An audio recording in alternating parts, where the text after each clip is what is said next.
Hello students, मेरा नाम है मोहम्मद अनस और मैं अलीगढ़ मुस्लिम यूनिवर्सिटी का स्टूडेंट हूँ। यहाँ से मेरा मास्टर्स इन बॉटनी कंप्लीट हो चुका है और मैं फिलहाल अब पीएचडी की तैयारी कर रहा हूँ। मैं आपके सामने यहाँ आया हूँ एल्यूरिंग शिक्षा द्वार पर आपको पढ़ाने स्पेसिफिकली बायोलॉजी। लेकिन मैं यहाँ पे पुराने साल के जो कुछ क्वेश्चंस हैं हमारे JMI बीएड एंट्रेंस पेपर के जो 2023-24 का सेशन था, उसके कुछ सवालात मैं आपके सामने सॉल्व करूंगा, कुछ सॉल्यूशन आपको देने की कोशिश करूंगा और उनके सही जवाब बताऊंगा थोड़ा डिटेल में। अच्छा था, चलिए तो सबसे पहले सवाल से हम शुरू करते हैं कि भाई विच of the following will not. देखिए ये नॉट वाले जो सवाल होते हैं कंफ्यूजिंग होते हैं काफी, तो आप सबसे पहले सवाल को अच्छे से समझें और आपकी जो भी जुबान है आप उसमें पहले उसका तर्जुमा कर लें। मतलब कि आपके इंग्लिश में सवाल अगर आया है तो आप पहले उसे देख लें कि अच्छा सवाल को अच्छे से समझ लें, फिर जाएं ऑप्शन पर। तो will not undergo a reaction, यानी कि ये जो ऑप्शंस आपको दिए हुए हैं इनमें से किसका रिएक्शन पॉसिबल नहीं है, किसका रिएक्शन नहीं होगा। तो इसके लिए मैं आपको बताना चाहूंगा कि भाई आप देखिए ये वाली स्लाइड, ये है रिएक्टिविटी सीरीज ऑफ मेटल्स। सबसे ज्यादा जो रिएक्टिव मेटल है वो हमारा कौन सा है? पोटेशियम, उससे कम सोडियम, उससे कम लिथियम एंड सो ऑन। अब रिएक्टिविटी सीरीज का मसला ये है कि जो अगर हमारा मेटल वाला कोई कंपोनेंट है, जैसे कि आप यहां सवाल में देख सकते हैं कि हमारे पास यहां जिंक है, यहां कॉपर है, यहां जिंक, यहां आयरन Fe, यहां मैग्नीशियम, यहां कैल्शियम, यहां लेड यानी कि Pb और यहां आयरन। ये एक दूसरे को रिप्लेस करते हैं जब रिएक्शन में जाते हैं। अब रिप्लेस करने के लिए देखिए बेसिक सी बात है, हम अपनी आम जिंदगियों में देखते हैं कि जो ताकतवर होता है उसी का दबदबा होता है। अब यहां ताकतवर कौन है? अब हमें इस सीरीज में हमें साइंटिस्ट लोगों ने हमें यही बताया कि भाई यहां ताकतवर ये हैं और हमने लगा दिया इनको हिसाब से, एक क्रम में लगा दिया कि जो सबसे ताकतवर है वो ये आ गया भाई। पोटेशियम जो है वो सबको रिप्लेस कर देगा, यानी कि पोटेशियम से जो टकराएगा वो रिप्लेस हो जाएगा, बिल्कुल सीधी बात। तो अब हमारे सवाल में हमसे क्या कह रहा है भाई कि इन चारों में से आप हमें यह बता दीजिए कि किसका रिएक्शन पॉसिबल नहीं है। यानी कि हमें ढूंढना यह है कि कौन कम ताकतवर है, कौन ज्यादा ताकतवर है। अब इसके लिए हमें रिएक्टिविटी सीरीज पे आना पड़ेगा। यहां पे देखिए जो हमारा दिया हुआ है वो जिंक दिया हुआ है सवाल में, ठीक है, और हमारा कैल्शियम दिया हुआ है। हमने देखा था कैल्शियम है, हाँ कैल्शियम हमारा ये रहा, कैल्शियम ये रहा, और हमें मैग्नीशियम दिया हुआ है और हमें क्या दिया हुआ है? आयरन। आयरन को हम Fe कहते हैं, यानी कि फेरस या फेरिक। चलिए तो अब कौन सा किसको रिप्लेस करेगा? देखिए जो ऊपर है रिएक्टिविटी सीरीज में वो नीचे वाले को हटा देगा, बिल्कुल बेसिक सी बात है ना। तो अब ऊपर कौन सा है और नीचे कौन सा है ये देखिए। अगर हम यहां पर लिखें तो सबसे पहले ऊपर हमारा क्या आ रहा है? कैल्शियम आ रहा है भाई, उससे नीचे मैग्नीशियम, उससे नीचे जिंक और फिर सबसे नीचे आयरन। अच्छा हमारा लेड भी है, लेड यानी कि ये रहा, लेड को हम क्या लिखते हैं? P और B। तो देखिए यहां पर हमारा फेरस, अगर हम सबसे लास्ट वाले ऑप्शन को देखें, चलिए पहले वाले से शुरू करते हैं। ये जिंक है हमारा और ये है कॉपर। अब क्या रिएक्शन पॉसिबल हो पाएगा ये, यानी कि क्या जिंक जो है वो कॉपर को डिस्प्लेस कर पाएगा? देखते हैं हमारी रिएक्टिविटी सीरीज के हिसाब से जिंक कहां है और कॉपर कहां है। देखिए जिंक हमारा यहां है और कॉपर हमारा कहां है? ये रहा Cu। तो अब आप खुद बताइए कि जिंक कॉपर को रिप्लेस करेगा कि नहीं करेगा? बिल्कुल कर देगा भाई। जिंक कितना ऊपर है रिएक्टिविटी सीरीज में, कितना ज्यादा ऊपर है, और कॉपर कितना नीचे है, यानी कि ये बहुत ही, देखिए यहाँ पे हाईली अनरिएक्टिव है कॉपर। ये जो है जितने भी एलिमेंट्स है दीज आर हाईली अनरिएक्टिव। और ये हाइड्रोजन ये थोड़ा इससे अच्छा है रिएक्टिविटी सीरीज में, और ये रिएक्ट करते हैं एसिड के साथ, सबसे ज्यादा रिएक्ट करते हैं आपके ये वाले जो मेटल्स हैं, potassium, sodium and lithium and so on. तो ये वाला सवाल तो हमारा भाई कट गया, ये वाला ऑप्शन कि ये तो नहीं हो पाएगा, यानी कि ये इसका जवाब नहीं है, क्योंकि हमसे पूछा है कौन सा नहीं कर पाए। ठीक है, तो ये तो कर देगा। अब दूसरा अगर हम देखें जिंक और कॉपर वाला देखते हैं। चलिए जिंक वाला कहां है और कॉपर वाला कहां है? जिंक है हमारा ऊपर और कॉपर है हमारा नीचे। तो भाई ये जो है ये इसको आराम से रिप्लेस कर देगा, आराम से रिप्लेस कर देगा, यानी कि ये रिएक्शन भी पॉसिबल है। तो यानी कि हमारा जो सवाल पूछा गया है उसके हिसाब से ये ऑप्शन भी नहीं होगा। बिल्कुल क्लियर है ये बात। बी वाली बात अगर हम देखें, बी वाला जो ऑप्शन है इसमें क्या है भाई? जिंक है और आयरन है, मतलब कि Fe, जैसा कि मैं आपको बता चुका। तो जिंक हमारा कहां है? जिंक हमारा ये रहा भाई, जिंक ने बड़ा उधम मचाया यहाँ पे। तो जिंक हमारा ये रहा और आयरन हमारा इसके नीचे है, यानी कि जिंक स्ट्रॉन्ग है, इससे आयरन को हटा देगा फौरन, यानी कि ये रिएक्शन भी हमारा पॉसिबल है। तो जब ये रिएक्शन पॉसिबल है तो इस सवाल के हिसाब से जवाब ये नहीं होगा। तो अब तीन हमारे क्या हो गए? खत्म हो गए, यानी कि ये रिएक्शन तो पॉसिबल है, लेकिन हमसे पूछा गया है कि कौन सा रिएक्शन पॉसिबल नहीं है। तो कौन सा पॉसिबल नहीं है? सीधी बात है, ये वाला बचा हमारा, तो इसका जवाब है सी। मैग्नीशियम जो है वो कैल्शियम को रिप्लेस नहीं कर सकता। क्यों नहीं कर सकता, आप इधर आगे देखिए। मैग्नीशियम कहां है आपका, ये रहा, और हमारा क्या था यहां पे, कैल्शियम था। कैल्शियम, कैल्शियम देखिए मैग्नीशियम के ऊपर है, ये रहा हमारा कैल्शियम। तो अब आप खुद बताइए कि कैल्शियम रिप्लेस करेगा मैग्नीशियम को या मैग्नीशियम रिप्लेस करेगा कैल्शियम को, है ना। तो कैल्शियम जो है वो रिप्लेस कर सकता है, बट मैग्नीशियम नहीं कर सकता। तो जब नहीं कर सकता तो ये रिएक्शन पॉसिबल नहीं है। अब ये रिएक्शन पॉसिबल नहीं है तो हमारा जवाब सी है। चलिए अगले सवाल पे चलते हैं। अगला सवाल हमारा क्या कह रहा है भाई, ये बायोलॉजी का सवाल आ गया। बढ़िया सवाल है, देखते हैं क्या कहते हैं। Read the following paragraph. ये नीचे एक छोटा सा पैराग्राफ दिया है, इसे हमें करना है रीड। किसके बारे में है, about sexual reproduction in plants and choose the correct option. देखिए हमें इस बात का भी ख्याल रखना है कि हमें ऑप्शन क्या चूज करना है, करेक्ट या इनकरेक्ट।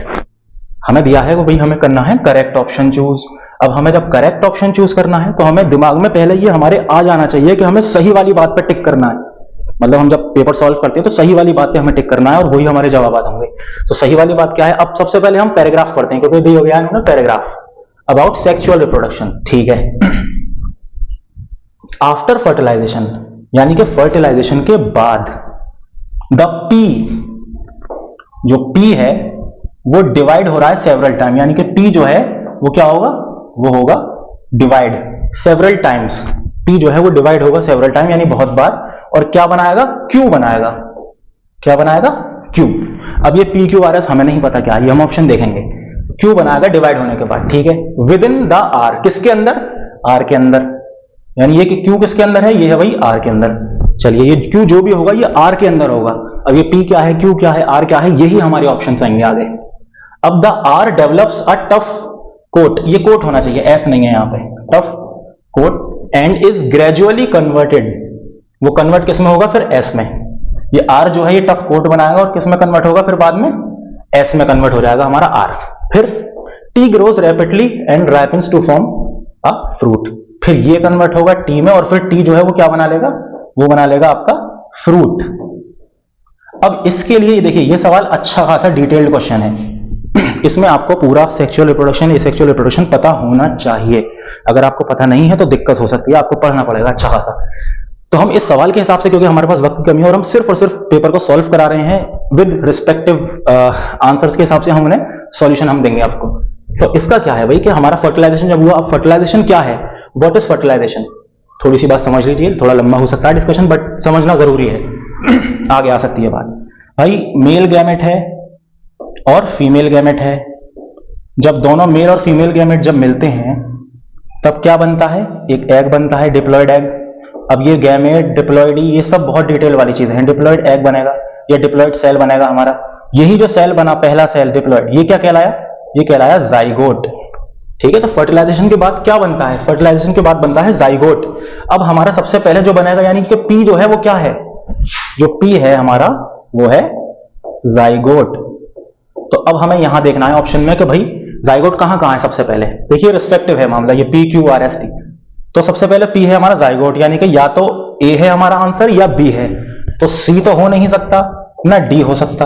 इन पर डिस्कशन करना बेकार है, हमने सबसे पहले समझ लिया, ठीक है।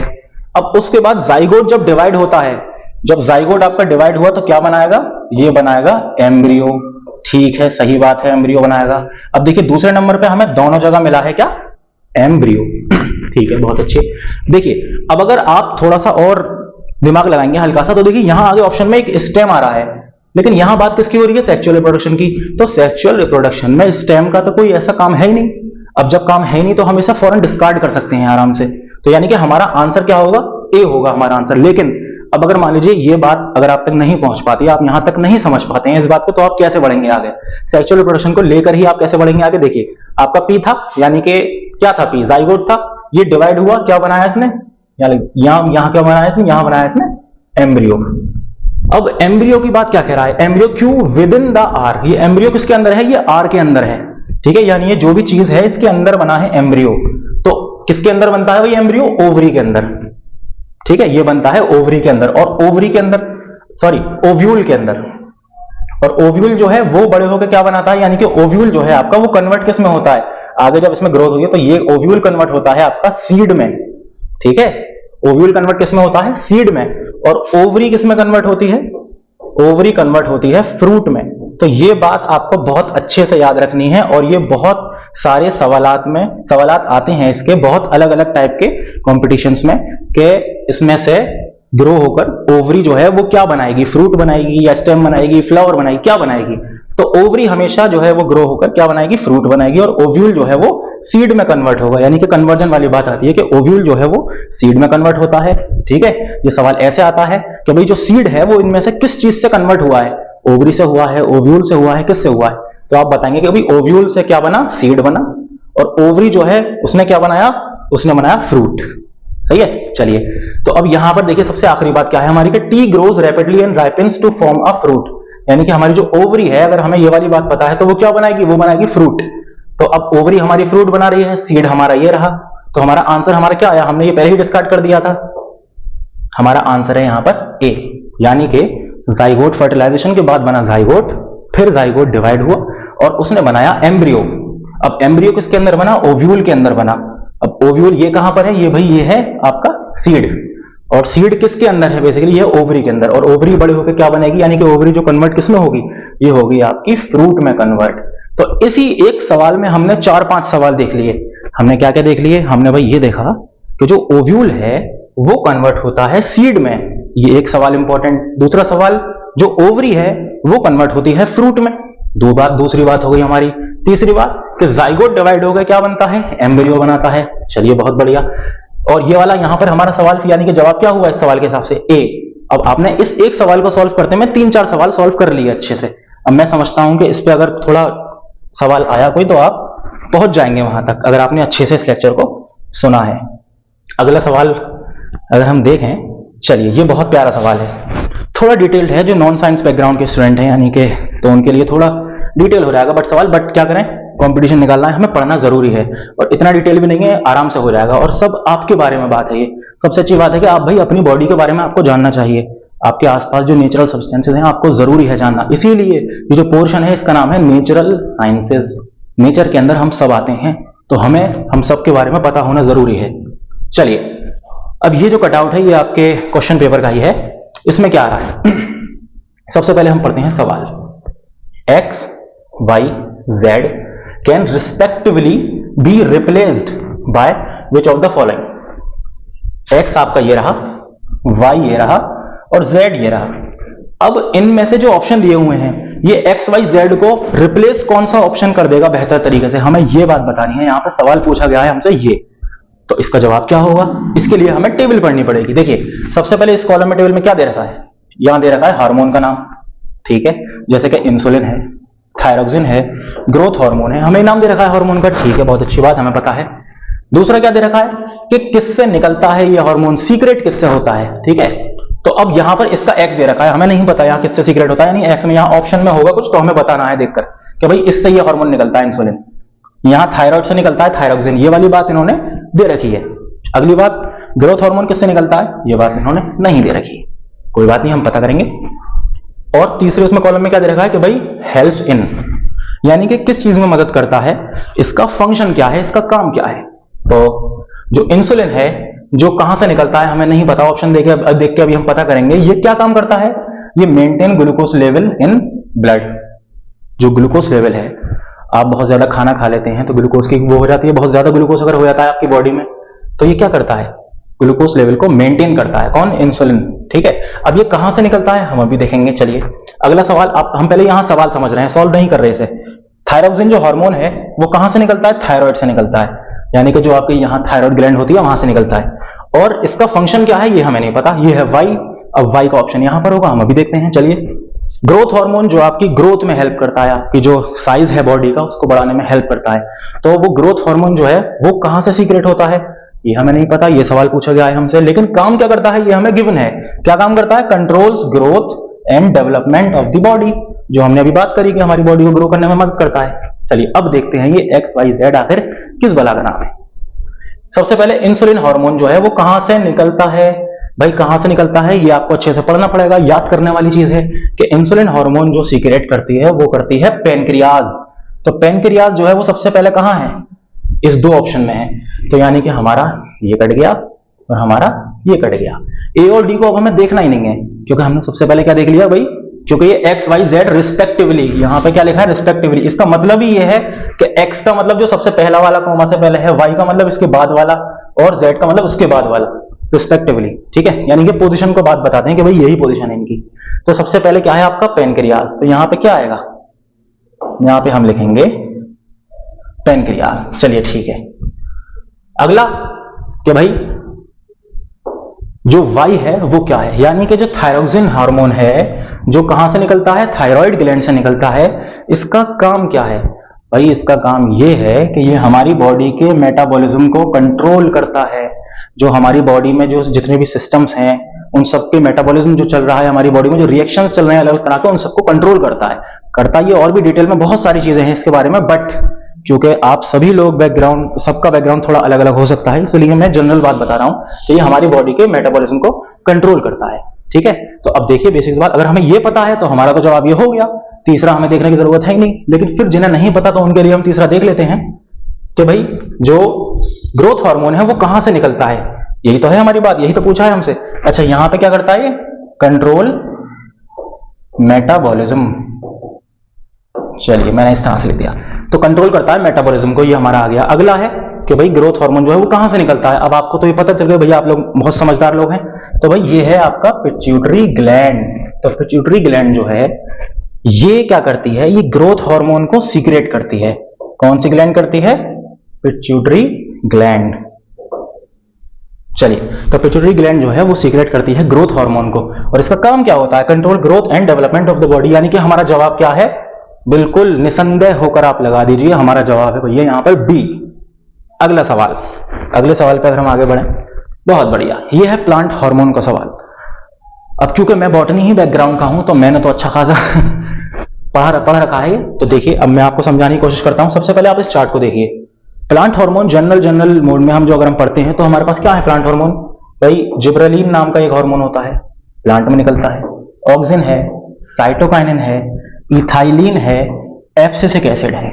ठीक है, बीएड में जो सवाल इंपॉर्टेंट आ सकता है इस बेसिक से कॉन्सेप्ट पर, वो ये आ सकता है कि इनमें से which one of the following. अभी देखिए जो हमारा सवाल हम सॉल्व कर रहे हैं मैं उस पर अभी आऊंगा, ऐसा नहीं है मैं उसे भूला हूं, लेकिन अब यहां पे क्योंकि ये चार्ट सामने है तो इसमें से मैं आपको बता दूं कि क्या क्या और सवाल इंपॉर्टेंट हो सकते हैं।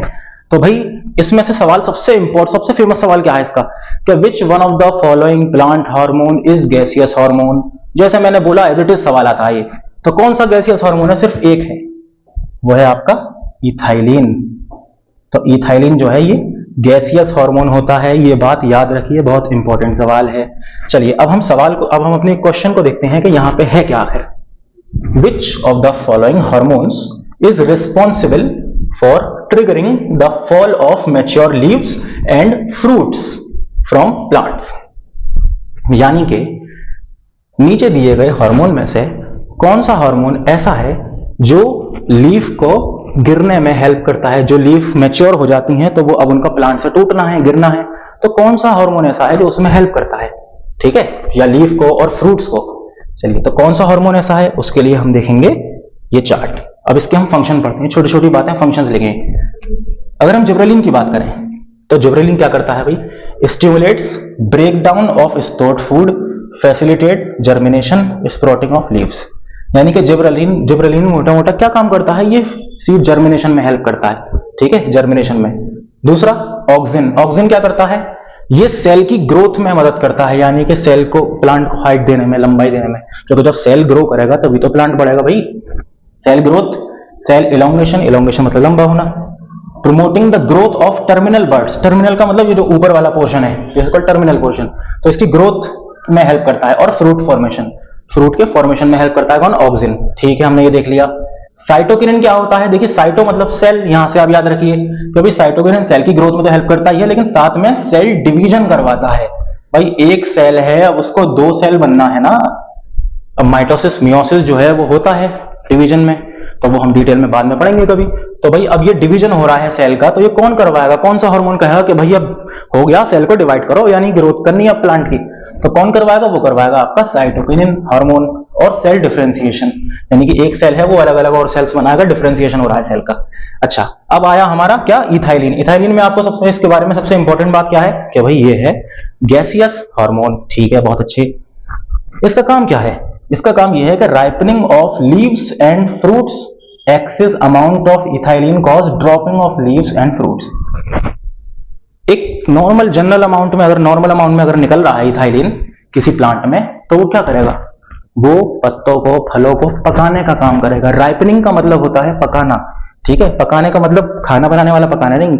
आपका जैसे कच्चा कोई, जैसे आप केला देखें, कच्चा केला हरा सा होता है, फिर उसे क्या करते हैं लोग? स्टोर रूम में रख देते हैं। वहां पे कौन सी गैस यूज करते हैं? इथाइलिन। अब इथाइलिन का इस्तेमाल करके क्या करते हैं? वो उसे येलो कर देते हैं, यानी कि पका देते हैं उसको, फ्रूट को, केले को, या कोई भी और भी फ्रूट्स अगर हम पकाते हैं इस प्रोसेस के थ्रू, इथाइलिन के थ्रू, तो ripening of leaves and fruits का काम कौन करता है भाई? इथाइलिन। अच्छा, अगर ये बहुत ज्यादा तादाद में आ जाता है तो क्या होता है? तो उससे पक तो जाएगा हमारा, लेकिन सड़ के नीचे गिर जाएगा। यानी बहुत ज्यादा अगर कोई चीज हो जाती है तो वो भी खतरनाक है। तो जो हमारे लीव्स हैं, जो फ्रूट है, वो हमारे पेड़ से टूट के नीचे गिर जाएंगे। ठीक है, अब आते हैं हम आपके एब्सिसिक एसिड पर। इसका क्या काम है? Dormancy of embryo, dropping of ripened leaves and fruit. ये खास तौर से जो राइप हो चुके हैं, यानी इथाइलिन ने जिनको पका दिया है, तो खास तौर से इसका काम यह है कि उनको प्लांट से हटाने का काम करता है कि भाई हटो, जो भी अब खराब हो चुकी है चीजें, बहुत ज्यादा पक चुकी हैं, तो वो टूट के नीचे गिरो, क्योंकि नए वाले फ्रूट्स और नए वाले लीव्स को आना है। और डोरमेंसी का काम करता है, यानी कि सीड डोरमेंसी का खास तौर से काम करता है। जैसे कि कोई सीड है, ठीक है, अब वो सीड हमारा, हम नहीं चाह रहे कि वो जर्मिनेट हो, तो हम एब्सिसिक एसिड का ट्रीटमेंट अगर उसमें दे देंगे तो क्या होगा? वो जर्मिनेशन नहीं होगा, डोरमेंट हो जाएगा सीड। सीड डोरमेंट का मतलब कि सीड जो है वो सो गया एक तरीके से। ठीक है, वो भी जर्मिनेशन नहीं करेगा।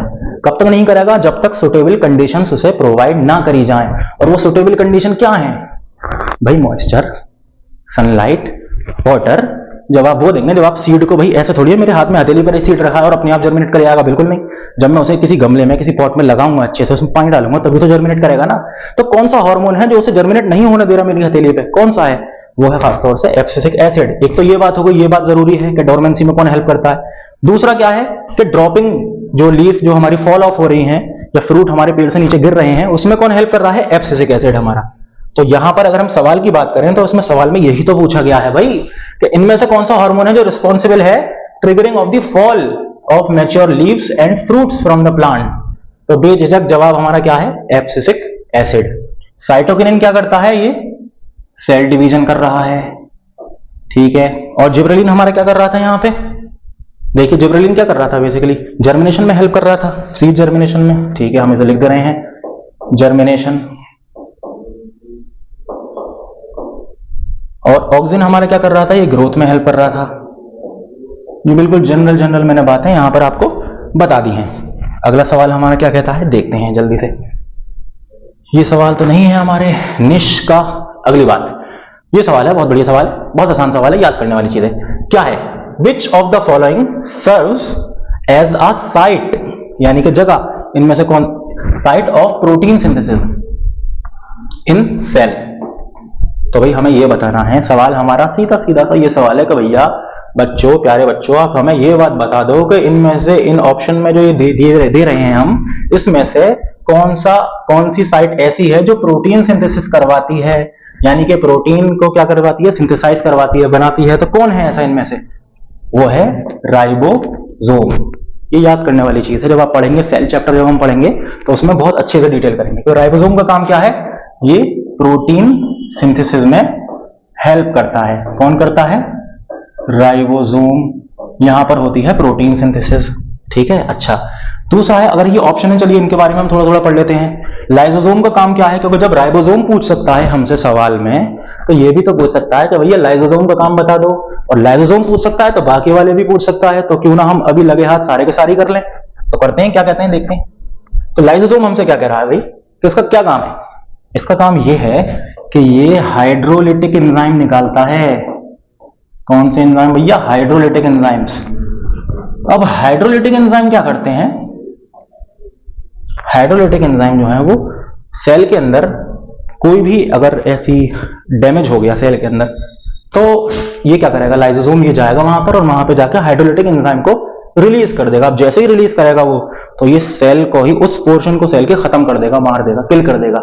यानी कि हम इसको ही हम क्या कहते हैं, लाइसोसोम को ही हम क्या कहते हैं, सुसाइड बैग। क्या कहते हैं हम इसे, suicide bag of the cell.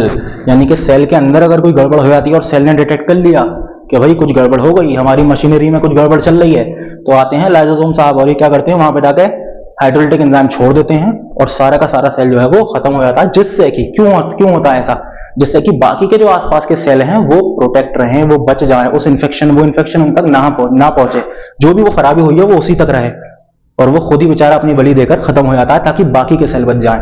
तो ये एक सवाल पूछा जाता है कि इनमें से कौन सा सुसाइड बैग कहलाता है सेल का, वो कहलाता है लाइसोसोम। क्यों कहलाता है, मैंने आपको बहुत अच्छे से एक्सप्लेन कर दिया है, क्योंकि ये हाइड्रोलिटिक एंजाइम निकालता है। और अगला हमारा ऑप्शन क्या है, अगला ऑप्शन है हमारा वैक्यूल्स। वैक्यूल क्या है, प्लांट सेल में बहुत ज्यादा अच्छा खासा बड़ा अमाउंट में होता है वैक्यूल, यानी कि बहुत अच्छा खासा एरिया कवर करता है, और एनिमल सेल में हो भी सकता है और नहीं भी हो सकता। वैक्यूल के अंदर खास तौर से ये इसका काम यह है कि टर्जिडिटी प्रोवाइड कराता है। क्या प्रोवाइड कराता है, ये कराता है प्रोवाइड टर्जिडिटी। अब टर्जिडिटी क्या होती है भाई, कोई गुब्बारा है, आप उसमें हवा भरेंगे या उसमें आप पानी भर देंगे, तो आप उसे दबाएंगे तो वो फूटेगा नहीं, वो पिचकता रहेगा। यानी कि वो एक तरीके से फूटने से उसे बचा रही है वो चीज, जो उसकी प्रॉपर्टी है। तो वही प्रॉपर्टी सेल को कौन देता है, वो देता है वैक्यूल। ठीक है, एक तो ये वाला सवाल है कि टर्जिडिटी में कौन हेल्प करता है, वो होता है वैक्यूल। दूसरा सवाल क्या इंपॉर्टेंट पूछा जाता है कि वैक्यूल की जो मेम्ब्रेन है उसका क्या नाम है। ये बड़ा ही फेमस सवाल है और बहुत सारे कंपटीशन में आता है। तो इसकी मेम्ब्रेन का नाम है भाई टोनोप्लास्ट। तो टोनोप्लास्ट वाली जो बात है ये पूछी जाती है अक्सर के which one of the following is membrane of vacuole, तो वो है भाई टोनोप्लास्ट। टोनोप्लास्ट क्या है, ये मेम्ब्रेन है किसकी, वैक्यूल की। ठीक है, ये याद रखिए आप। और ये टर्जिडिटी प्रोवाइड कराता है सेल को, ताकि सेल जो है वो प्रोटेक्टेड रहे, ऐसा ना हो उस पर स्ट्रेस पड़े, कुछ दबाव पड़े तो वो फटफट ना जाए। चलिए अगली बात, गोल्गी एपरेटस। गोल्गी एपरेटस क्या करता है ये, अच्छा प्लांट्स में हम इसे क्या कहते हैं, इन प्लांट। एक ये सवाल आता है यहां से कि प्लांट में हम गोल्गी एपरेटस को कहते हैं डिक्टियोसोम। क्या कहते हैं, DICTYOSOME,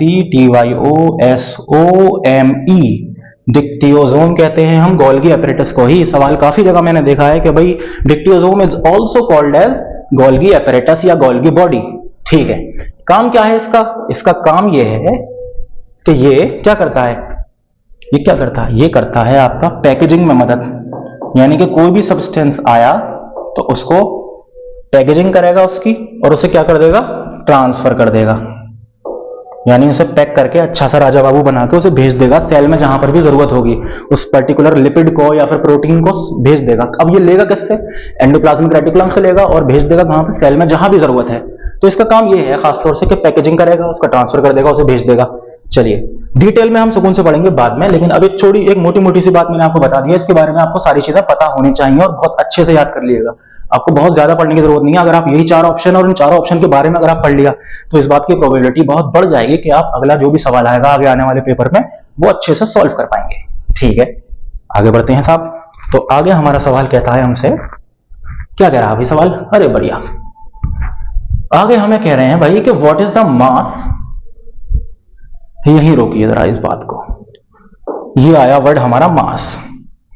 जरा कोई मुझे बताएगा कि भाई वेट और मास में क्या फर्क है। भाई ये 2 बड़ी इंपॉर्टेंट सी चीजें हैं, बहुत सारे लोग आप कंफ्यूज हो गए होंगे कि भाई क्या बात चल रही है। देखो वेट में और मास में क्या फर्क है, या फिर वेट और मास कैसे अलग अलग हैं या कैसे एक हैं, ये सुनिए।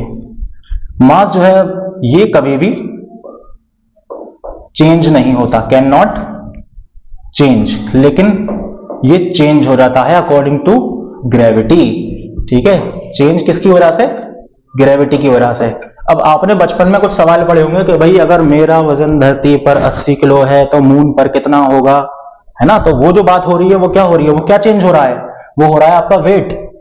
लेकिन हमारे अंदर जितने एटम हैं, जितने सेल हैं, अगर मैं चांद पे जाऊंगा या मार्स पे चला जाऊंगा तो क्या वो बदल जाएंगे, नहीं बदलेंगे ना। तो यानी कि मेरा मास जो है, यानी मैं कितना ठोस हूं, जो मेरा मास है, जो सब्सटेंस है जिससे बना हुआ हूं मैं मिलकर, वो तो सेम रहेगा। तो वो क्या होता है, उसी को तो हम कहते हैं भैया मास। सही है, तो मास कभी भी चेंज नहीं होता, और वेट जो है वो ग्रेविटी टू ग्रेविटी, यानी क्योंकि हर प्लेनेट की ग्रेविटी अलग अलग होती है, वो चेंज होता रहता है। चलिए अब यहीं फुल स्टॉप लगाएं और आते हैं अपने सवाल पर। What is the mass of 10 moles of water molecules. पानी का जो मॉलिक्यूल है, सबसे पहले हमें यह पता होना चाहिए कि वाटर मॉलिक्यूल होता क्या है। वह है भाई ये छोटा सा, 2 हाइड्रोजन और 1 ऑक्सीजन। अब हमें क्या जानना है इस तरह के सवाल को सॉल्व करने के लिए कि इसका वेट कितना है, ठीक है, या फिर आप ये कहिए कि इसका मास कितना है। तो हाइड्रोजन का होता है 1, ऑक्सीजन का होता है 16। अब ये 1, 16 ये आपको अभी याद करना है सिर्फ। अगर हम डिटेल में पढ़ते हैं, केमिस्ट्री अगर हम पढ़ते हैं तो फिर हम वहां पर एक्सप्लेन करेंगे कि ये क्या चीज है। चलिए, तो ये 16 है। अब H2 है यहाँ पे, यानी कि 2 × 1 + 16। हमने इन दोनों के जो मास है, इन दोनों को हमने क्या कर लिया, ऐड कर लिया। तो कितना आया हमारा, आया 16 + 2, 16 + 2 यानी कि 18।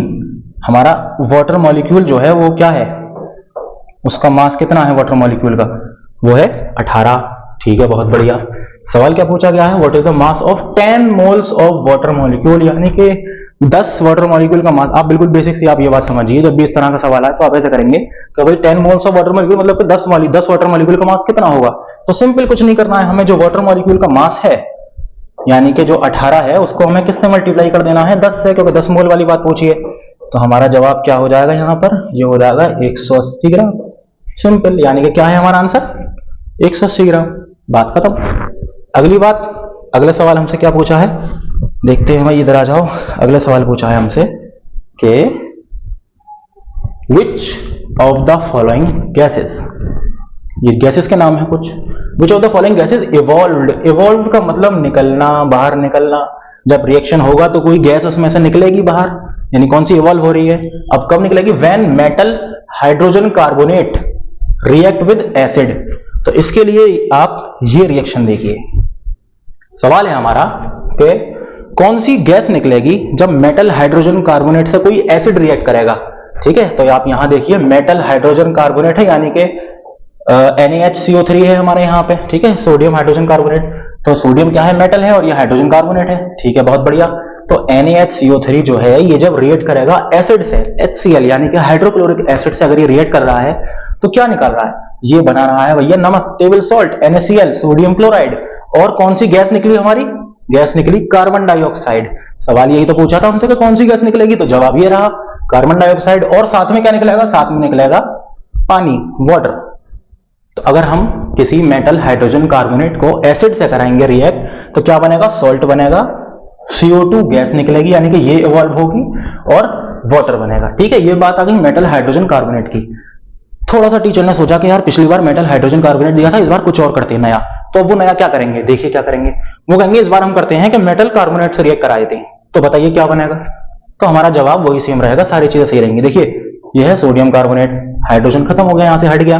तो सोडियम कार्बोनेट जब रिएक्ट करेगा आपका HCl से, जो कि एसिड है, अभी हमने देखा हाइड्रोजन क्लोराइड, तो क्या बनेगा, हमारा नमक बना एज इट इज। साथ में हमारी गैस कौन सी निकली, सेम CO2 गैस निकली, और हमारा बना यहां पर वाटर, वाटर के मॉलिक्यूल्स आए हमारे पास। तो हमें इस बात का भी ख्याल रखना है, चाहे मेटल हाइड्रोजन कार्बोनेट हो, चाहे मेटल कार्बोनेट हो, अगर एसिड के साथ रिएक्ट करेंगे तो CO2 गैस ही इवॉल्व होगी। बहुत अच्छे से इस बात को याद कर लीजिए। यानी कि हमारा जो जवाब है यहां पर वो क्या होगा, हमारा जवाब होगा कार्बन डाइऑक्साइड, यानी कि CO2, ये गैस हमारी इवॉल्व होगी। बहुत अच्छे। अगली बात, अगला सवाल जो है हमारा वो क्या कहता है, बहुत अच्छे। अगला सवाल हमारा हमसे कह रहा है कि भाई आप मुझे ये बताइए कि विच of the following represents the substances in the increasing order, यानी कि बढ़ते हुए क्रम में, यानी कि पहले छोटा, फिर उससे बड़ा, उससे बड़ा, उससे बड़ा, increasing order there pH values. pH क्या होता है आपको पता होना चाहिए। जैसे एसिड है, अगर एक है एसिड, बीच में आ गया न्यूट्रल, ठीक है, और फिर आ गया बेस, तो pH किसका ज्यादा होगा, किसका कम होगा। एक जनरल बात बता रहा हूं मैं आपको कि एसिड का pH जो है वो क्या होता है, लो होता है, लो pH होता है, और बेस का pH होता है हाई pH होता है। ठीक है, और न्यूट्रल जो pH होता है वो होता है 7। ये बिल्कुल सीधी बात है, न्यूट्रल pH क्या है, वो है 7। यानी कि अगर मैं pH स्केल बनाऊं तो यहां पे अगर मैं लिख दूं 0, यहां बीच में लिख दूं 7, और यहां लिख दूं मैं 14। ठीक है, तो यहां से यहां तक का जो मामला है हमारे, ये आ गए सारे कौन, ये आ गए हमारे एसिड्स। और ये बीच में है क्या, न्यूट्रल, यानी कि ना तो एसिड ना बेस, दोनों। और यहां से यहां तक की जो वैल्यू आएगी, जिसकी भी पीएच वैल्यू आएगी, तो वो क्या होगा, वो होगा हमारा बेस। अब जितनी ज्यादा पीएच की वैल्यू उतना अच्छा और उतना स्ट्रॉन्ग बेस, जितनी कम पीएच की वैल्यू उतना लो, थोड़ा सा वीक बेस। अगर हम ऐसे ही एसिड का है कि जितनी कम वैल्यू एसिड की, यानी कि यहां पे क्या है, स्ट्रॉन्ग वाला एसिड है बहुत, ठीक है, और यहां पर बहुत वीक एसिड। चलिए अगर हम यहां पे बात करें, हम सवाल पर अगर आए, तो सवाल हमारा यही कह रहा है, कभी इंक्रीजिंग ऑर्डर में आप बता दीजिए, जो नीचे हमने ऑप्शन दिए हुए हैं इनका पीएच को आप लगा दिए इंक्रीजिंग ऑर्डर में। तो चलिए हम बात करते हैं। लेमन जूस है भाई, इसका पीएच कितना होता है, लेमन जूस का कितना होता है पीएच, लेमन जूस हमारा, यानी मैं एलजे अगर इसे लिखूं तो इसका पीएच तकरीबन 2 के आसपास होता है। अगर हम देखें, हमने चार्ट आगे लगाया है, इसमें क्या कह रहा है ये देखिए, ये आपका पूरा का पूरा पीएच स्केल है, जो 7 है आपका न्यूट्रल, देखिए यहां आपको दिखा रहा है, और इससे ऊपर जितना भी है ये सब एसिडिटी देखिए बढ़ती जा रही है, इंक्रीजिंग एसिडिटी। और यहां पर एल्कलाइनिटी, यानी कि बेसिसिटी भी हम इसे कह सकते हैं, एसिडिटी बेसिसिटी या एल्कलाइन होता जा रहा है वो। तो अब हमसे यहाँ पे जो पूछा है उसके इसके हिसाब से हम अगर बात करें, तो लेमन जूस है, अमोनिया है, यानी अमोनिया वाटर, अमोनिया मिला हुआ, कैरेट जूस है और प्योर वाटर है। हमें यही 4 तो चीजें दे गई हैं। अगर हम यहाँ देखते हैं कि हमारा लेमन जूस है वो कहाँ आ रहा है, देखिए लेमन जूस हमारा ये रहा, यानी कि तकरीबन 2 के आसपास है इसका पीएच। दूसरा क्या हमें दे रखा है, अमोनिया, यानी कि अमोनिया वाटर, इसका तकरीबन हम 12 मान लेते हैं या 11 मान लीजिए, कुछ भी मान लीजिए, 11-12 के बीच में है इसका, ठीक है। और हमारा वाटर, हमने ये बात करी ली कि वाटर जो है हमारा वो न्यूट्रल होता है, ठीक है। और हमारा हमसे क्या पूछा है यहाँ पर, और हमसे पूछा है यहाँ पर इन्होंने वाटर हो गया, अच्छा हमसे पूछा है कैरेट जूस। अच्छा कैरेट जूस का जो पीएच होता है वो होता है अराउंड 6, ये इस टेबल में नहीं है, क्योंकि अब ऐसे तो किसी का भी जूस कुछ भी हो सकता है, तो ये बात मैं आपको बता रहा हूँ कि कैरेट जूस का अराउंड आसपास 6 के होता है। तो देखिए लेमन जूस का है हमारे पास 2, ठीक है, और उससे ज्यादा फिर हमारे पास है 6 कैरेट जूस का, मैं एलजे लिख देता हूं लेमन जूस, और कैरेट जूस को सीजे, और 7 है हमारे पास वाटर, ठीक है, और अमोनिया है हमारे पास तकरीबन 12। तो अगर हम देखिए, हमने ये छोटा है सबसे, यानी सबसे कम पीएच, फिर उससे ज्यादा, फिर उससे ज्यादा, फिर उससे ज्यादा, यानी कि 2, 6, 7, 12, यानी कि सबसे पहले लेमन जूस, फिर कैरेट जूस, फिर वाटर, फिर अमोनिया। अगर हम यहाँ पर अपने ऑप्शन देखते हैं तो हमें यही ढूंढना है। देखिए सबसे पहले लेमन जूस हमारे यहाँ है, बाकी कहीं लेमन जूस है, यहाँ भी है, तो ये भी कैंसिल और ये भी कैंसिल। लेमन जूस का सबसे कम होता है तो दोनों के दोनों कैंसिल, ठीक है। अब या तो ए है या डी है। दूसरा क्या है हमारा, दूसरा क्या था हमारा, लेमन जूस का था हमारा 2, लेकिन कैरेट जूस का था हमारा 6, प्योर वाटर का था हमारा 7, अमोनिया का हमारा था 11 या आप 12 ले लीजिए, ठीक है।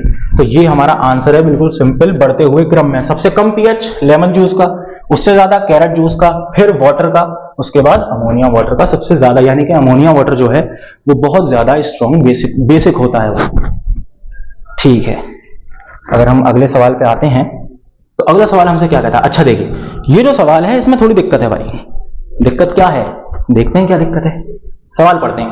Which of the following substances has triple bond, यानी कि उस सब्सटेंस, उस मॉलिक्यूल में क्या आ रहे हैं, 3 बॉन्ड आ रहे हैं, ट्रिपल बॉन्ड से वो जुड़ा हुआ है।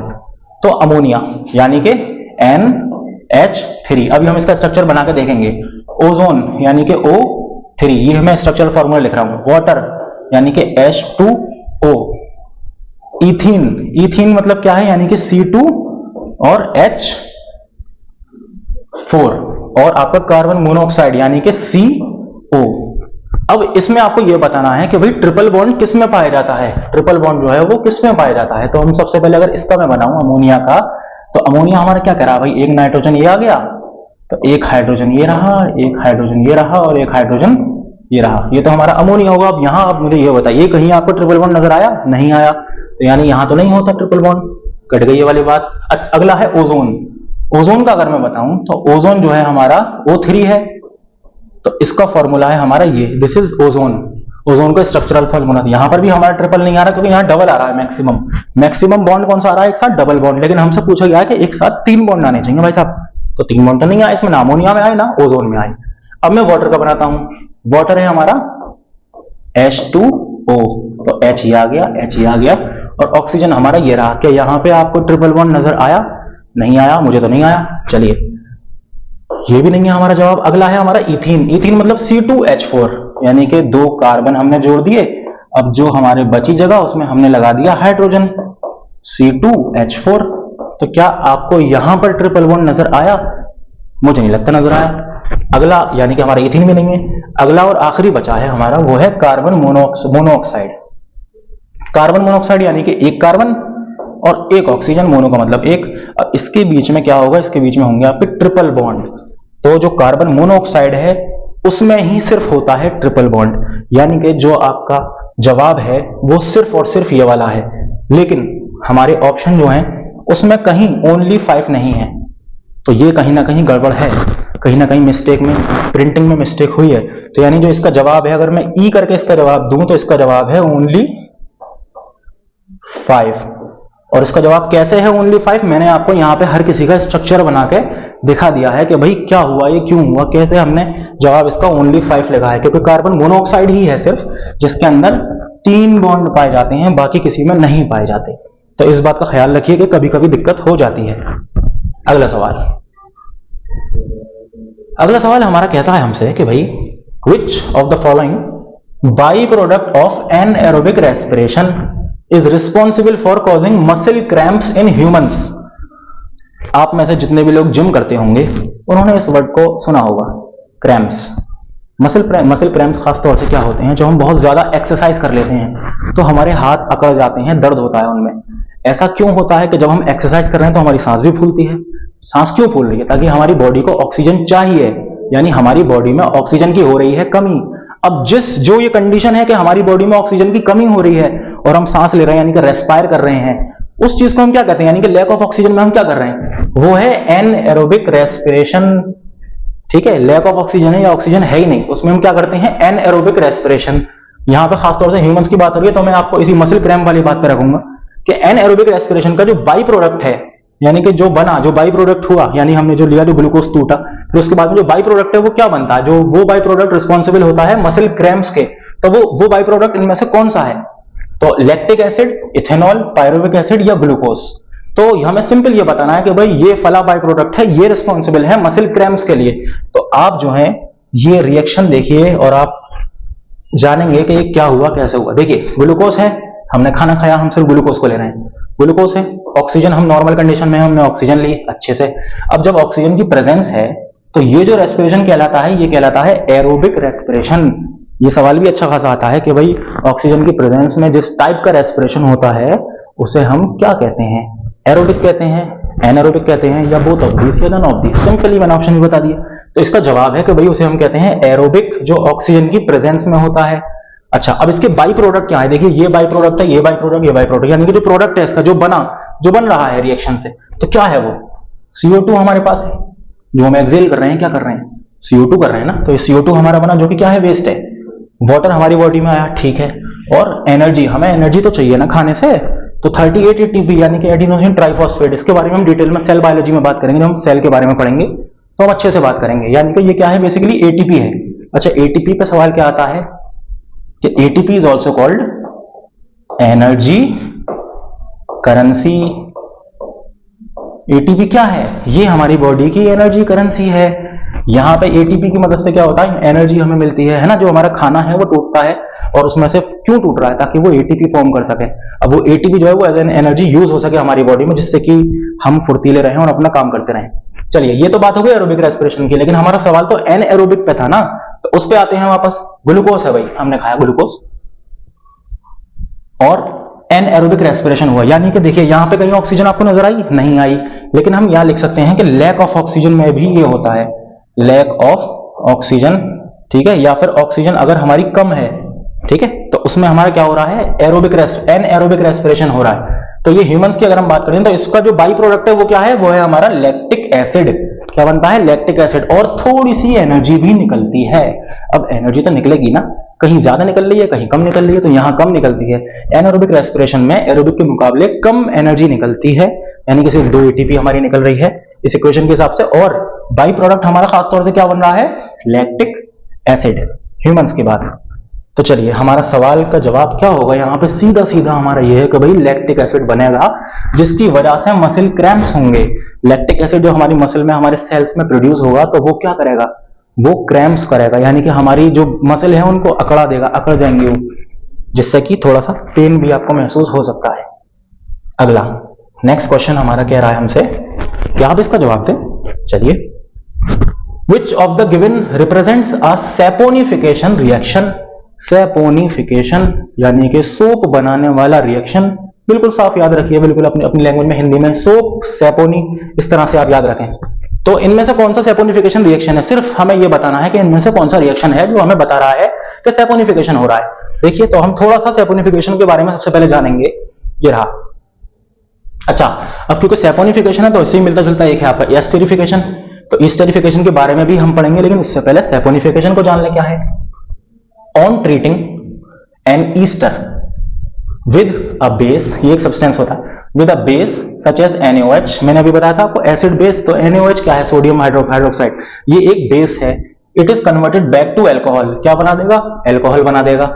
And sodium salt of carboxylic acid, carboxylic acid का सोडियम का सॉल्ट बनाएगा। ठीक है, तो वो क्या होगा, ये किसके बारे में बात कर रहा है, ये कर रहा है सैपोनिफिकेशन के बारे में। फॉर एग्जाम्पल, इथाइल इथेनोएट यानी कि CH3COOC2H5, इसे हम क्या कहते हैं, ethyl ethanoate on reaction with sodium hydroxide, यानी ये सोडियम हाइड्रोक्साइड के साथ जब रिएक्ट करेगा हमारा इथाइल इथेनोएट, तो क्या बनेगा, गिव्स इथेनॉल। देखिए यहां लिखा था एल्कोहल, तो यहां बनेगा हमारा इथेनॉल एंड सोडियम इथेनोएट। तो इथेनॉल हमारा ये रहा और सोडियम इथेनोएट ये रहा। ये छोटा सा जो रिएक्शन है यही तो है हमारा सैपोनिफिकेशन रिएक्शन। तो आइए अगर हम अपने जवाब पर आते हैं, तो यहां पे क्या है, ये देखिए हमारा ये रहा। इसमें तो यहां पे आप देखिए सोडियम सबसे पहले देखिए हमारा किससे रिएक्ट कर रहा था, वो एक बेस से रिएक्ट कर रहा था। तो इसमें कौन कौन से ऐसा है जो बेस से रिएक्ट कर रहा है, देखिए यहां पे हमारा बेस हमें मिल गया, यहां मिल गया, यानी कि ये तो आप डिस्कार्ड कर ही दीजिए। और हमारा बन क्या रहा था, हमारा एल्कोहल बन रहा था और कार्बोक्सिलिक एसिड का सॉल्ट बन रहा था। तो देखिए कार्बोक्सिलिक एसिड का तो ये रहा, यहां पे तो कोई नजर नहीं आ रहा, तो हमने ये भी हटा दिया। तो कार्बोक्सिलिक एसिड का सॉल्ट प्लस हमारा एल्कोहल ये रहा। यहाँ एल्कोहल कैसे पता चला हमें, ये क्योंकि OH ग्रुप मिल गया, सोडियम हमें यहां मिल गया यानी कि सॉल्ट है, कार्बोक्सिलिक एसिड का हमें ग्रुप यहां मिल गया, तो हमने बता दिया कि भाई ये कार्बोक्सिलिक एसिड का सॉल्ट है। अब हमने पीछे यही तो पढ़ा था कि भाई जो हमारा इथाइल इथेनोएट है यानी कि जो ईस्टर है वो रिएक्ट करेगा सोडियम हाइड्रोक्साइड के साथ और क्या देगा, इथेनॉल देगा और सोडियम इथेनोएट देगा। तो यहां पे देखिए क्या हो रहा है, जवाब है हमारा डी, सोडियम हाइड्रोक्साइड इसके साथ इसने रिएक्ट किया, तो क्या किया इसने, कार्बोक्सिलिक एसिड का सॉल्ट दिया और एल्कोहल दिया, सिंपल सी बात। और ये क्या है, इथाइल इथेनोएट हमारा, ये है इथाइल इथेनोएट। तो हमारा जवाब क्या है, सैपोनिफिकेशन रिएक्शन क्या कहलाता है, वो ये रिएक्शन कहलाता है जो आपके सामने है, and this is the answer. हमने सैपोनिफिकेशन के बारे में जान लिया थोड़ा सा। एक और बात है कि इसका यूज क्या है सैपोनिफिकेशन का, वो यूज ये है कि it is used in preparation of soaps in commercial basis. भाई साबुन आप अपने घर में थोड़ी बनाते हो, कंपनी में या फिर किसी कॉमर्शियल को बहुत बड़ी इंडस्ट्री है साबुन बनाने की, तो वहां पे वो लोग कौन सा रिएक्शन इस्तेमाल कर रहे हैं, किस चीज के थ्रू साबुन बना रहे हैं, उनका केमिकल फॉर्मूला क्या है, वो ये है जो आपने देखा सिंपल सा, वो है सैपोनिफिकेशन। अब आपको पता चल गया, चलिए अच्छी बात है। अब क्योंकि सैपोनिफिकेशन की बात इन्होंने करी है, तो एस्टेरिफिकेशन की भी अगली बार में बात कर सकते हैं ना, वो इतने भी बेवकूफ नहीं है कि भाई आपसे एक ही बात बार बार पूछें, है ना। तो थोड़ा सा पेपर टफ बनाने के लिए आसपास की चीजें पूछते हैं। तो अगली बात हम क्या है, एस्टेरिफिकेशन। हमने यहां देखा था कि ईस्टर जो है हमारा वो क्या कर रहा है, बेस के साथ रिएक्ट कर रहा है, ठीक है। अब ईस्टेरिफिकेशन एक ऐसा प्रोसेस है जिसमें हम ईस्टर को ही बना रहे हैं। तो वो ईस्टर जो बना, जो कंपाउंड है, जो ईस्टर है वो बना, वो कैसे बना, वो प्रोसेस क्या कहलाता है हमारा, ईस्टेरिफिकेशन। अभी कैसे होगा ये देखिए, कार्बोक्सिलिक एसिड है वो रिएक्ट करेगा एल्कोहल से in the presence of little concentration of sulphuric acid to form ester. यानी कि कार्बोक्सिलिक एसिड है हमारा वो, ये देखिए कार्बोक्सिलिक एसिड ये रहा हमारा, कार्बोक्सिलिक एसिड इनने रिएक्ट करा किससे, एल्कोहल से। देखिए हमारा C2H5 हुआ, ये है एल्कोहल, रिएक्ट हुआ कार्बोक्सिलिक एसिड के साथ, किसकी प्रेजेंस में, कंसंट्रेशन या कंसंट्रेटेड H2SO4 की प्रेजेंस में हमारा रिएक्शन हुआ। क्या बनाया इसने, CH3COOC2H5। देखिए यहां पे क्या था, CH3COOC2H5 क्या था हमारा, इथाइल इथेनोएट था ना, तो इसने क्या बनाया, एक इथाइल इथेनोएट बनाया और क्या निकाला, वाटर इसने रिलीज किया, यानी कि ईस्टर का जो कंपाउंड है वो बना। तो अब आप मुझे ये बताइए कि सबसे पहले ईस्टेरिफिकेशन होगा या सैपोनिफिकेशन होगा। सवाल ये भी पूछता है, बताए तो भैया क्रम में लगाओ, पहले ईस्टेरिफिकेशन होगा कि सैपोनिफिकेशन होगा, ये दोनों एक साथ होंगे या नहीं होंगे, ये भी सवाल हमें पता होना चाहिए। अब सैपोनिफिकेशन करने के लिए हमें चाहिए ईस्टर, और ईस्टर बनाने के लिए हमें क्या है, हमें इस प्रोसेस से गुजरना पड़ेगा, ईस्टेरिफिकेशन। तो सबसे पहले क्या होता है, ईस्टेरिफिकेशन। और क्यों होता है, इसका यूज क्या है, आप ये देखिए, esters are used in synthetic flavours, perfumes, cosmetics, liquids, paints and varnishes. इन सब चीजों में हम ईस्टर के कंपाउंड्स का इस्तेमाल करते हैं इन सब चीजों को बनाने के लिए, और ऑफ कोर्स सैपोनिफिकेशन के लिए भी हम ईस्टर का या ईस्टरिफिकेशन प्रोसेस के थ्रू हम ईस्टर बना के इस्तेमाल करते हैं। बहुत अच्छे। नेक्स्ट क्वेश्चन कुछ नहीं है, सिर्फ याद रखने वाली चीज है। सवाल यह है कि carbohydrates in the plants are stored in the form of, अब जो कार्बोहाइड्रेट है ना, फोटोसिंथेसिस के थ्रू बन रहा है भाई, क्या बन रहा है, ग्लूकोज बन रहा है, यानी कि कार्बोहाइड्रेट बन रहा है, वो किस फॉर्म में स्टोर हो रहा है, ठीक है, किस फॉर्म में स्टोर हो रहा है प्लांट में, तो वो हो रहा है स्टार्च की फॉर्म में स्टोर, ठीक है। फोटोसिंथेसिस के थ्रू जो हमारा बना ग्लूकोज, तो वो किस फॉर्म में स्टोर हो रहा है, स्टार्च की फॉर्म में। चलिए प्लांट्स के अंदर अगली बात, ये शायद हमारा आखिरी सवाल है, यस। तो इस सवाल में हम बात कर रहे हैं कि भाई which phylum of animals also called flat worms, यानी चपटे चपटे वर्म्स, थोड़े थोड़े लंबे लंबे से कीड़े होते हैं, तो फ्लैट वर्म्स जो वर्म्स होते हैं, तो फ्लैट वर्म्स जो है वो किस फाइलम का हिस्सा है। अब ये डाइवर्सिटी जो एक चैप्टर होता है, डाइवर्सिटी ऑफ एनिमल्स, ये उसकी बात है, तो आपको सिर्फ ये याद रखना है यहाँ पे कि जो प्लेटीहेल्मिन्थीस हैं उनके अंदर होता है क्या, फ्लैट वर्म्स, यानी कि फ्लैट वर्म्स जो है ये कौन से फाइलम का पार्ट है, ये किस फाइलम का, यानी किस बड़े से ग्रुप का हिस्सा है जानवरों के। भाई बहुत सारे तरीके की डाइवर्सिटी है, तो साइंटिस्ट लोगों ने क्या किया, उन्होंने ये किया कि भाई अलग अलग जानवरों को जो एक जैसे दिख रहे हैं, जिनमें जितनी ज्यादा सिमिलैरिटीज हैं उनको उन सिमिलैरिटीज के हिसाब से बांट दिया अलग अलग ग्रुप्स में, यानी कि किंगडम सबसे बड़ा ग्रुप जिसमें सारे जानवर आ गए, फिर उसके बाद फाइलम, फिर क्लास, ऑर्डर, जीनस, स्पीशीज, इस तरह से आपका सब बटा हुआ है। तो यहाँ पे इसका आंसर है हमारा प्लेटीहेल्मिन्थीस। अब देखिए फाइलम प्लेटीहेल्मिन्थीस में और कौन कौन आता है, ये देखिए फ्लैटवर्म आपको ये नजर आया, दिस इज फ्लैटवर्म, ये है फ्लूक्स, तो अगली बार मान लीजिए पूछ लिया फ्लूक्स बता दिए, या ये है मोनोजिनियन, और ये है टेपवर्म, ये सब क्या है, जैसे कि ये है आप प्लेटीहेल्मिन्थीस के अगर हम एग्जांपल लें तो प्लेनेरिया, ये बहुत फेमस है, ये पूछ सकता है कि प्लेनेरिया जो है वो कौन सी फाइलम का वो है मेंबर, ये प्लेटीहेल्मिन्थीस का है, फ्लूक्स है, टेपवर्म है, ये सब क्या है, ये फाइलम प्लेटीहेल्मिन्थीस के जो मेंबर्स हैं, जो एनिमल्स जो मेंबर्स हैं, ये उन एनिमल्स के नाम है। तो हमसे इस सवाल में पूछा था कि आप हमें ये बताइए कि भैया फ्लैटवर्म जो है वो कौन सी फाइलम के हैं, ये हमारे हैं प्लेटीहेल्मिन्थीस के। चलिए साहब, तो इसी के साथ हम अब आपसे अलविदा लेते हैं। आप सभी का बहुत बहुत शुक्रिया, आप सब जुड़े और एलियरिंग शिक्षा द्वार पर जुड़े रहिए इसी तरह के और बहुत अच्छे से वीडियोस के लिए। Thank you so much.